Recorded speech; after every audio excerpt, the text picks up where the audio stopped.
El ministro de Defensa, Agustín Rossi, anunció, lo transmitimos en vivo acá en el programa, el hallazgo de las actas secretas de la dictadura. Explicó, por ejemplo, que entre los documentos había listas negras de artistas y periodistas y alusiones a los desaparecidos, el conflicto del canal de Beagle, un montón de cosas del pasado de la dictadura militar instaladas en el presente que una vez decodificadas nos ayudarán seguramente como sociedad, decía recién Mauricio Macri, a tener un futuro mejor. Estamos con Agustín Rossi. Ministro, ¿cómo le va? Muchísimas gracias por la invitación. Para conocer algunos aspectos más de esos documentos. Ayer hubo un acto cultural en la que alguna vez fue la ESMA en Buenos Aires, de un montón de personalidades que de alguna u otra manera en público contaron cómo vivieron ser, sin saberlo entonces, claro, o suponiéndolo, portadores del San Benito de estar en una lista negra. Sí, eso fue una de las cosas que a mí me sorprendieron, digamos, ¿no? Porque, digamos, cuando tomamos la decisión de difundir la totalidad de las listas negras, que las publicamos en la página web del Ministerio de Defensa, lo que a mí me sorprendió es que muchísimos decían, yo presuponía que estaba, claro, pero una cosa es verme. Una cosa es presuponer y otra cosa es verme ahí claramente. Vemos las ominosas listas de personas. En el listado, digamos. Prohibidas, ¿no? prohibidas, yo creo prohibidas. que, secreto, ¿no? La verdad que es muy impactante. Sí, eso dice verlo. Secreto, y inclusive en algún lugar en la cabecera hay como una especie de protocolo. Un instructivo, digamos. Un instructivo. El punto número 4 del instructivo era este documento tendrá que ser incinerado, digamos. Sí, no se deberá saber al que está en la lista que está en la lista. Sí. No puede ser fotocopiado. En el punto número 5, no deben ser copiados, deben ser incinerados, digamos, ¿no? Sí. O sea, es que claramente, indudablemente pertenece, era notable también ahí quizás. Lo que vimos allí era cómo era la calificación, digamos, ¿no? Porque en realidad tenían una serie de calificaciones que iban graduándose en relación a los niveles de, como ellos definían, de peligrosidad. De peligrosidad y de identificación con la ideología marxista-leninista. Y en función de esa calificación eran las posibilidades de trabajo que tenían hacia dentro del país. Digamos, a nosotros, ¿no? Nos impresionó mucho, mirando las listas, esta acusación de marxista-leninista a cualquiera. Por ejemplo, había peronistas de izquierda, peronistas de derechas, había radicales, pero ser marxista, había socialistas, había independientes y había hasta anarquistas. Era la descalificación, digamos, el discurso que se había construido de la dictadura era fundamentalmente ese, digamos, ¿no? Cualquiera que profesaba una idea distinta o una posición política distinta, en ese momento era descalificado por zurdo, por su posición de marxismo. Ahora, lo que llama mucho la atención es que hoy en democracia, estamos por celebrar 30 años de la democracia dentro de apenas 8 días, 10 de diciembre, Asunción de Alfonsín, al ministro Axel Kicillof, incluso medios europeos, pero también periodistas especializados en economía, para intentar descalificarlo le dicen marxista. Es exactamente la misma acusación de las listas negras de la dictadura. Sí, la verdad que es una... O soviético en el caso del diario El País. Sí, bastante desgraciada de sus intentos de descalificaciones, digamos, a Axel, digamos, ¿no? Porque no son calificaciones, son intentos de descalificar sin ni siquiera ponerse a mirar una gestión o lo producido a partir de la gestión, digamos, ¿no? Entonces, yo entiendo que no es, que es bastante desgraciada la forma esa de calificar, y coincido con que nos remonta a esto que pasaba durante la dictadura militar, digamos, ¿no? Que todo aquel que expresaba un pensamiento o una posición distinta, no solamente un pensamiento, acordémonos, yo era estudiante universitario en la época de la dictadura, tenías el pelo largo y ya era sospechoso, digamos. No podías barba. No podías entrar a la facultad con el pelo largo. Y era sospechoso, digamos, ¿no? Sí, entonces me parece que esto, bueno, y la verdad es que todos estos documentos que encontramos también traen varias reflexiones, ¿no? Yo decía ese día en la conferencia de prensa que a mí me dejaban 3 reflexiones claras, digamos. La primera de ellas era que estamos en presencia de otras Fuerzas Armadas, ¿no? Porque nosotros llegamos a estos documentos a partir de una decisión del jefe de la Fuerza Aérea, del Estado Mayor de la Fuerza Aérea, que me informa a mí que habían encontrado documentación que no se sabía la calidad, ni la cantidad, ni la profundidad de esa documentación en los subsuelos del edificio Cóndor, que es la sede de la Fuerza Aérea. No es que llegamos nosotros por una investigación propia, ni porque estábamos detrás de un requerimiento judicial, o porque alguien nos había dejado un anónimo y pudimos llegar a encontrarlo, digamos. Si no hubiese sido por la decisión del jefe de la Fuerza Aérea, probablemente hubiese pasado muchísimo tiempo o no lo hubiésemos encontrado. Fue impresionante, fue un dato conmovedor, ¿no es cierto? Un dato importantísimo. El segundo dato que resulta obvio es la importancia histórica y la justicia tendrá que definir si tiene validez probatoria desde el punto de vista judicial, si tiene validez jurídica de la documentación, porque nosotros siempre construimos lo que había pasado en la dictadura desde nosotros. Digamos, el libro de la CONADEP. El libro de la CONADEP se construye en base a los testimonios de quienes habían sufrido las consecuencias de la dictadura, digamos. Nunca más, digamos. De los que habían estado presos, de los que habían sido torturados, de los que habían vivido una cantidad de situaciones. Acá es el relato de 7 años de dictadura expresado a través el relato de los dictadores. De la Junta Militar. Es muy impresionante ver las primeras actas firmadas por los 3 comandantes en jefe de ese momento, Videla, Macera y Agosto. Dando instrucciones incluso sobre cómo hablar en público de desaparecidos. Bueno, ese es todo uno de los debates, digamos, ¿no? En las primeras actas claramente aparece la fórmula detenido-desaparecido, y después del año 79, que es cuando se produce la visita de la Comisión Interamericana de Derechos Humanos, empiezan a aconsejar, directamente prohíben utilizar el término desaparecido. Hay un intento de construir una ley que la Junta la aprueba y le da la directiva a la CAL, que era lo que la Comisión de Asesoramiento Legislativo, donde se hacían los decretos leyes, de declarar la presunción de fallecimiento, digamos, ¿no? Que finalmente no se concreta, pero eso es también muy interesante, digamos, como manera de ver. Digamos, como documento histórico, hasta acá lo que se manejaba es aquella conferencia de prensa del 79, donde Videla ante corresponsales extranjeros y periodistas argentinos dicen los desaparecidos no tienen entidad, no están. Sencillamente no están. Es una pregunta del periodista de La Nación, José Ignacio López, después de que el Papa se hubiera preocupado por el tema de los desaparecidos. Ya de esa altura estaba negado el propio desaparecido, no están, son una entelequia, dijo. Bueno, la verdad es que en las primeras actas aparece claramente la denominación de detenido desaparecido. Después hay un debate, no es que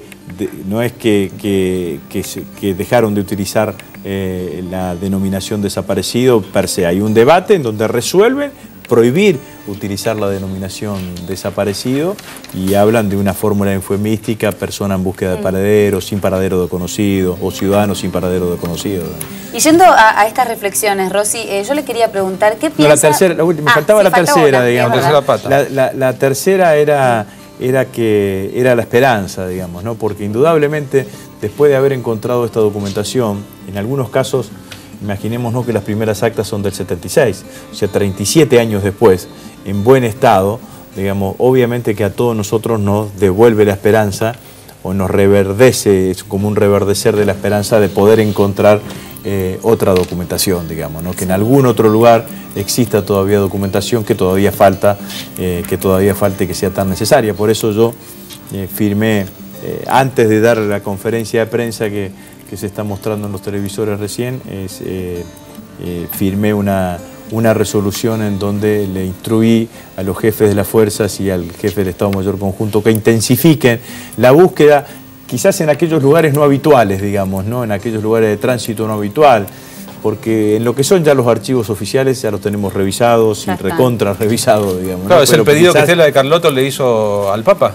Claro. Quizás hay alguien que tiene documentación sobre no tanto el pasado, sino que nos permita dilucidar dónde están los 400 nietos que buscamos. Los 400 nietos, los listados de los desaparecidos, digamos, son cosas que todavía nos faltan. Claro, eso es central, porque ya no solo es pasado y construcción de la memoria, sino una parte de nuestro futuro. Y indudablemente es inevitable que este hallazgo de documentación, que después de tantos años en tan buen estado, haga que esa lucecita de esperanza esté más prendida, más fuerte, ¿no? Seguro. Yo a lo que iba era justamente a los jóvenes que, aún conociéndose estas noticias, aún conociéndose estos documentos, aún habiendo, digamos, conferencias públicas donde se explica lo que significa, siguen diciendo ¿por qué seguimos hablando del pasado? Basta con el pasado, y esta descalificación, sí, ¿no?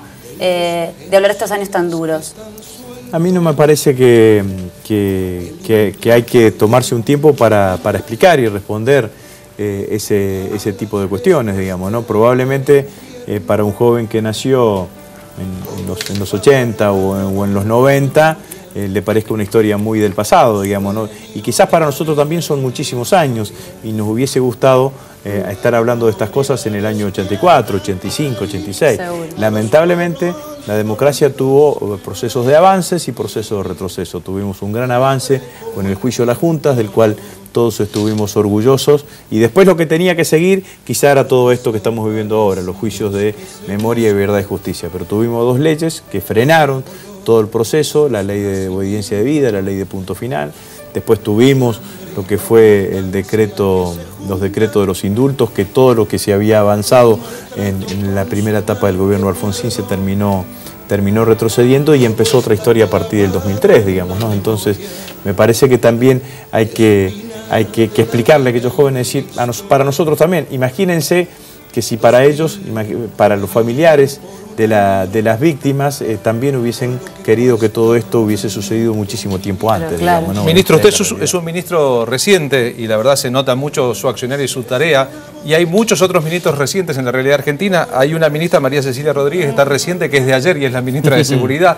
Recién Mauricio Macri, usted no lo vio porque estaba viniendo para aquí, después de hablar con Jorge Capitanich, planteó el tema del narcotráfico y la responsabilidad estatal.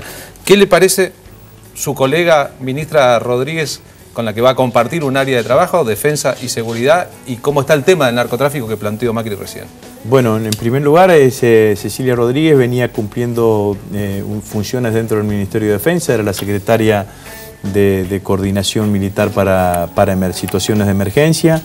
Desde el mismo momento en que yo asumí como ministro, hace 6 meses, o sea que compartimos el espacio de trabajo del Ministerio de Defensa durante estos 6 meses. Es una funcionaria proba, con muchísima capacidad de trabajo, con una enorme capacidad de gestión.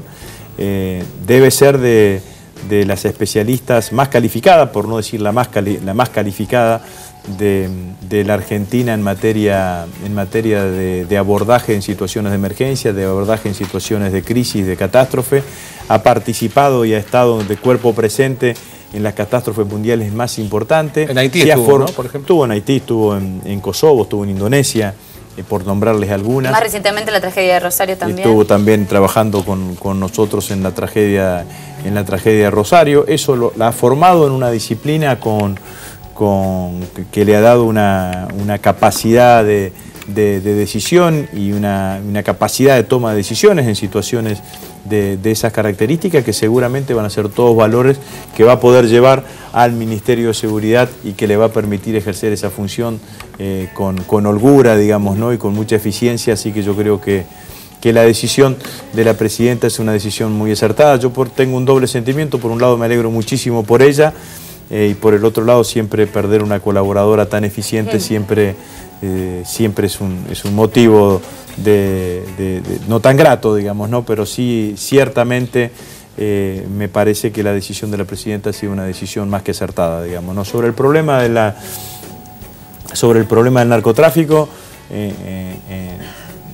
lo primero que hay que decir es que todas las expresiones que demuestren preocupación sobre este tema, bienvenidas sean, como fue la expresión de la Iglesia, la expresión de la Corte Suprema de Justicia. Simplemente decir que nosotros no esperamos esas expresiones para ponernos a trabajar en el tema. Hace muchísimo tiempo que el gobierno está trabajando en el tema, tiene un sistema de radarización en el norte argentino, pero hay que entender también, a mi criterio, que la situación en la Argentina en los últimos años ha cambiado. La Argentina ha dejado de ser un país de tránsito para ser un país de consumo y de elaboración, digamos, ¿no? Y por lo tanto, a mi criterio, el abordaje principal, y es lo que he escuchado que ha dicho el secretario de Seguridad, Sergio Berni, tiene que ver fundamentalmente con desarmar aquellos clanes, aquellas bandas, aquellas organizaciones narco que funcionan en el interior de la Argentina. Conozco el caso de mi provincia y de mi ciudad, específicamente Rosario, una de las organizaciones más conocidas y sobre las cuales hay una fuerte acción por parte del gobierno provincial, que es la Banda de los Monos. Es una banda de muchísimos años de existencia en la ciudad de Rosario, digamos. Yo me acuerdo ya, recuperada la democracia, ya uno sabía que existía la Banda de los Monos. Lo que hicieron es, en todo caso, si se me permite la expresión, cambiar de rubro.